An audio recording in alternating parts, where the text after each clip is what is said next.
ఎలా ఉన్నారు? నేనైతే చాలా చాలా బాగున్నాను. ఈరోజు గులాబ్ జాములు ట్రై చేద్దాం అనుకుంటాను. అంటే ఎప్పుడు బయట ప్యాకెట్స్తో గులాబ్ జామ్ చేయడం తప్ప ఇంట్లో వాటితో ఏం ట్రై చేయలేదు. అంటే ఈరోజు బ్రెడ్ గులాబ్ జామ్ చేద్దాం అనుకుంటున్నా. ఎలా చేస్తానో చూపిస్తానండి. ఇప్పుడు 4 పీసెస్ తీసుకున్నాను. దాన్ని ఎడ్జెస్ మొత్తం 4 వైపులా కట్ చేసుకోవాలి. కట్ చేసుకున్న తర్వాత దాంట్లో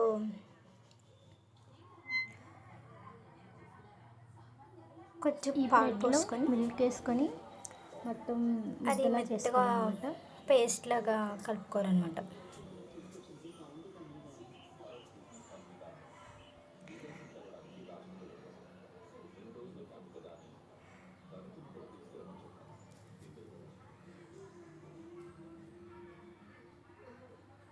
ఇలా సరిపోతుంది.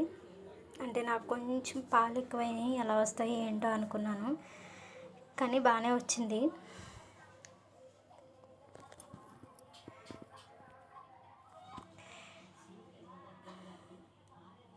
ఇప్పుడు నేను మొత్తం చిన్ని ఉండల కింద చేసుకున్నాను కదా. ఇప్పుడు ఆయిల్ వేసుకొని డీప్ ఫ్రై చేసుకోవాలన్నమాట. నేను తక్కువ ఆయిల్ వేస్తున్నా, చేసినవి తక్కువ కాబట్టి. సో ఆయిల్ ఫస్ట్ హైలో పెట్టుకొని కొంచెం బాగా హీట్ అయిన తర్వాత అప్పుడు మీడియంలో పెట్టుకొని అప్పుడు వేపుకోవాలి.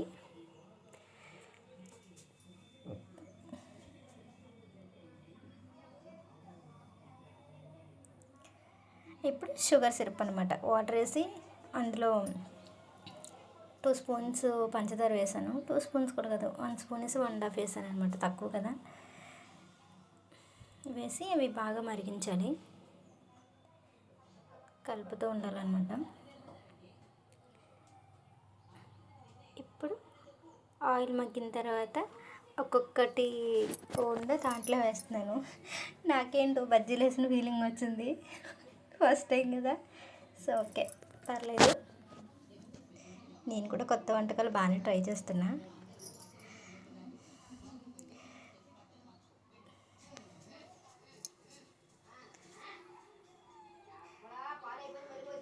హిట్ ఫ్లాప్ చూడాలి అని చెప్తున్నా అక్కడ.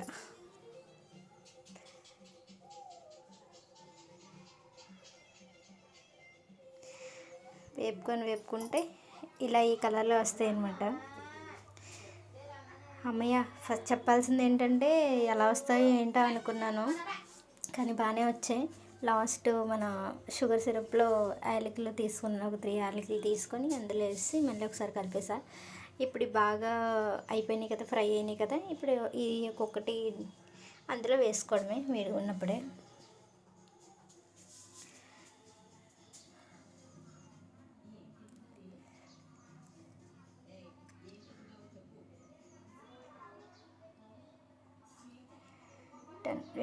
వేసిన తర్వాత ఇదనమాట.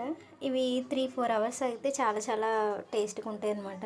మనకు ఆతృత ఎక్కువ కదా, ఆగకుండా తినేస్తాను. టేస్ట్ ఎలా ఉందో చెప్తున్నాను. ఫస్ట్ టైం చేసిన చాలా చాలా బాగా వచ్చింది అనమాట. ఎక్కడ కూడా క్రాక్స్ రాలేదు.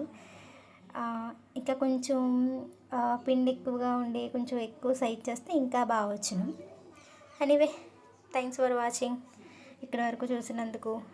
నా వీడియో మీకు ఎవరికైనా యూజ్ఫుల్గా అనిపిస్తే లైక్ చేయండి, షేర్ చేయండి, కామెంట్ చేయండి. మళ్ళీ నెక్స్ట్ వీడియోలో వద్దాం. బాయ్.